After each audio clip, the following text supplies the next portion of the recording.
Good evening and welcome to 365 Days of Amazing Stories with Theo Mayer. Here we are on day 231, which is a multiple of 7, and a Saturday.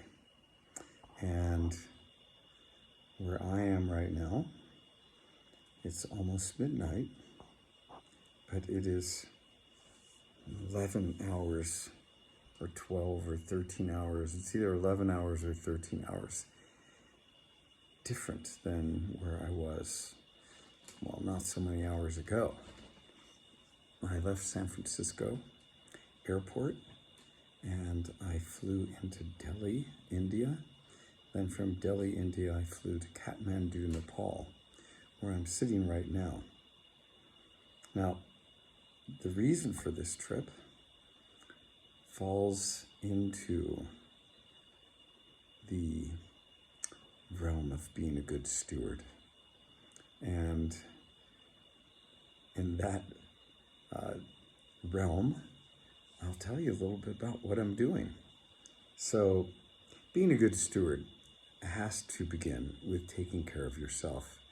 Now, honestly, if you think about human development, when do you actually have a sense of yourself so that you're going to take care of yourself?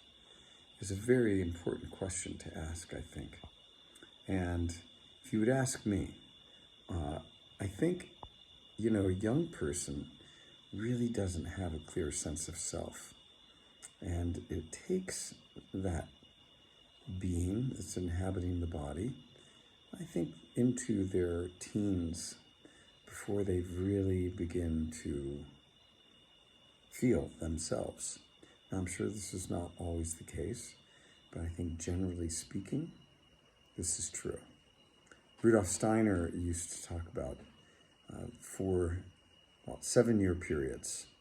And in the first 7 years of a person's life, you would develop the physical body. The energy of the soul was put into that direction.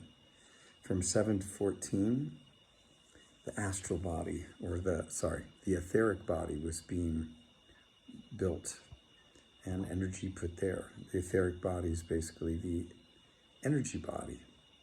And then from 14 to 21 was when the astral body developed. And the astral body is really the body that's full of your individual dreams and desires.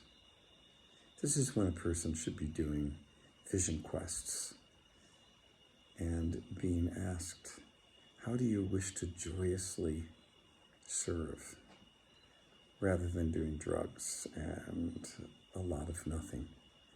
And then from 21 to 28 is when the ego fully incarnates into the body. So it's somewhere between 14 and 28 is probably when most people get a true sense of self. And if I look back in my years, I started transcendental meditation when I was 24. Perfect time to delve more deeply into the inner self and the true self, rather than the small little self that can be very egotistical. So, I've come to Kathmandu for 2 different purposes. The first is to spend a week doing panchakarma, which is Ayurvedic treatments. And Ayurvedic treatments can cover just about anything. But their main aim, if done diligently and consistently, is to prevent illness and to keep one healthy, strong, vital, young. The tissues nourished, the organs functioning fully, eyesight nurtured and maintained, the senses nurtured and maintained. I was introduced to Ayurveda when I was living in Fairfield, Iowa. And I'd really gotten into transcendental meditation as some of my past videos have told. And while there was this push to give people the knowledge of Ayurveda. In India, they would pronounce it Ayurved.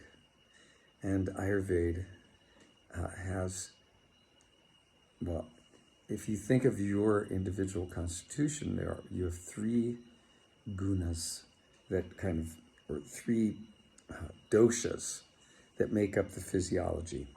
Vat, Pit, and Kapha. Or Vata, Pitta, and Kapha is the way that it looks like it should be pronounced. And when we come into the world, we come in with certain prakriti. There's a certain amount of those 3 doshas in our physiology, which at birth can be in perfect balance. Depending on the percentage of the various doshas, we have tendencies, ways of being, that really let us know what we're made up of. So you can sort of figure out what your doshas are by taking, an online test to see what your doshas are.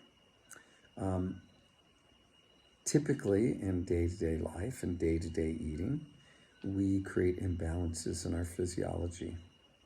We can do it through eating. We can do it through too much activity, too little activity, too much food, too little food, staying up too late, waking up too early, not getting enough sleep, all kinds of different things, repetitive motion, eye strain, you name it, you've got it. There's a lot of ways to create imbalance in your physiology. And Panchakarma and Ayurvedic treatments, their goal is to rebalance the physiology and to eliminate excess doshas. Now, Vata is depicted by, let's just characterize it by a person. Vata dosha is basically characterized by someone who's thin hair, not well-defined or strong muscles, thin body, often very skinny, difficult gaining weight, might have very bright eyes and a sharp intellect, but you could think of a person that's predominantly Vata as someone that could get blown over by a big gust of wind. And Vata is made up of, I believe it is air. So there's this wind element that's in Vata. If you're out in the wind, your Vata can get aggravated very quickly. When your Vata is aggravated, you tend to be anxious and unable to rest. If your Vata is out of balance, sleep might be hard. Vata is the easiest dosha to get out of balance. Pitta dosha, it's fiery. People who have Pitta dosha tend to be leaders. They tend to be athletic in build, of moderate weight, not too fat, not too skinny. A lot of people that have a lot of Pitta have just really well-defined bodies. Pitta can be aggravated by too spicy of food, too much heat. In summer, Pitta is definitely aggravated. And so, fire is definitely a component of Pitta, as I believe, I think Pitta is fire and air. I'm going to be wrong. If you think of the 5 elements being fire or air, fire, water, earth, and space, or akasha. Now, Kapha tends to be characterized by someone, I think it's water and earth, It's someone that can be very heavy set, pace of an elephant, can be overweight quite easily, oily, wavy, thick hair. These are all aspects of kapha. It's the most difficult to get out of balance. I've just spent a lot of time in the heat of California in the summer at elevation. Days into the 90s and 100s we were working, and it was dry. So it's easy to get vata out of balance, and once vata is out of balance, it's easy for another dosha to get out of balance as well. So I'm probably have pitta and vata in balance. And in panchakarma, you try, like I said, to regain the balance in your doshas. And the first thing that I do, or I did in preparation to come to this clinic that I'm at right now, is to do oleation.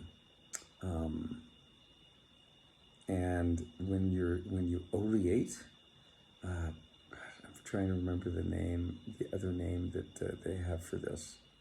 But anyway, when you oleate, you take for 4 or 5 consecutive days, increasing amounts of ghee with warm water, first thing in the morning. Now you can have some straight water, warm water, to begin with, but then, just to hydrate a little bit. But then you want to have warm water with ghee so that the ghee can melt in the water. You drink that, and you don't have any other oils throughout the day. You try to have a kind of bland diet, and vegetables, not a whole lot of fruits, but some is okay. Rice and dal can be fine, or khichdi. And you tend not to be hungry, especially as you get more and more ghee in your system in the morning. And what this supposedly does is it fills the tissues and the cells in the body with ghee, with oil. And then on the 5th or 6th day, you take castor oil. I, at this point, do it with warm milk. And castor oil is horrible, but with warm milk, it's palatable. I usually hold my nose when I take it. The castor oil tells your body to get rid of all the oils. So all the oils that have permeated your cells now release the oils, and they flush out of your body. There's a lot of toxins in our environment right now that are lipid-based, so they're held in an oily medium inside our bodies, and that's called virechana. Virechana, or oleation, has the ability to remove those toxins, heavy metals, out of your system. Glass workers that work in, with leaded glass, lead around panes of glass, colored glass, they tend to very quickly exceed what is considered safe as in regards to levels of lead within their systems. And there is a way to purge this through Western medicine, but I think oleation is a much more simple, maybe a little bit slower, but a better system to use for the body. And I think they call it chelation, where they get those heavy metals out of the blood. And it's been shown in glass workers to remove enough lead so they can go back to work. It's just, again, it takes a little bit longer than going into a hospital and having your blood worked in such a way that those heavy metals are removed. Okay, I'm going to stop right here because of time, but I'm going to come right back and continue. Okay.